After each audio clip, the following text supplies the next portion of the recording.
আর একটা আসনুজ্জামান আছে দেগঙ্গাতে। 4 জন কর্মীকে এই যে আমাদের প্রার্থী তৈরি হওয়ার পর থেকে শহীদ হতে হচ্ছে, করে দিয়েছে তৃণমূল কংগ্রেস 4 জায়গাতেই। কিন্তু তাদের পরিবার পরিজনের সুবিধে অসুবিধাতে আমরা তাদেরকে ছায়ার মতো আগলে রাখি।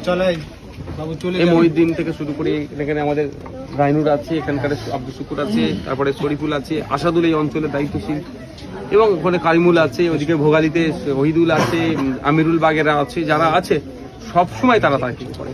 শওকত মোল্লা সাহেব তো অনেক ভুংভাং কথা বলছে, তার কি লাগবে? শওকত মোল্লার তো খুন করেছে, অসভ্যটা গুলোই তো খুন করেছে। এই খুনের দায় আরাবুল ইসলাম সাহেব তো জেল খাটলো, এবার তো শওকত মোল্লা সাহেবের পালা। আমাদের মহিনুদ্দিনকে খুন করলো, আর মহিউদ্দিনের হয়ে ও সাফাই গাইছে। দীর্ঘক্ষণ কথাবার্তা বললেন, দেখুন কিছুই অভিযোগ নয়। দেখুন যার সন্তান হারা, তার সন্তানটাই দেখাচ্ছে না, তাকে আবার তাছাড়া অন্য কি ডিমান্ড থাকতে পারে?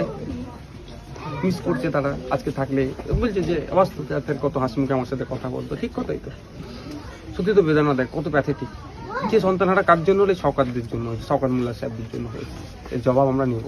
কাল থেকে পবিত্র রোজা পড়ছে, তো সেই উপলক্ষে যে মহিউদ্দিনের মা যেটা বারংবার অভিযোগ করছিল যে কিছু আটকেছে, দেখুন এটা হচ্ছে ওর মাকে সরল সাদা শীতে ভুল বুঝিয়ে বলিয়ে নিয়েছে।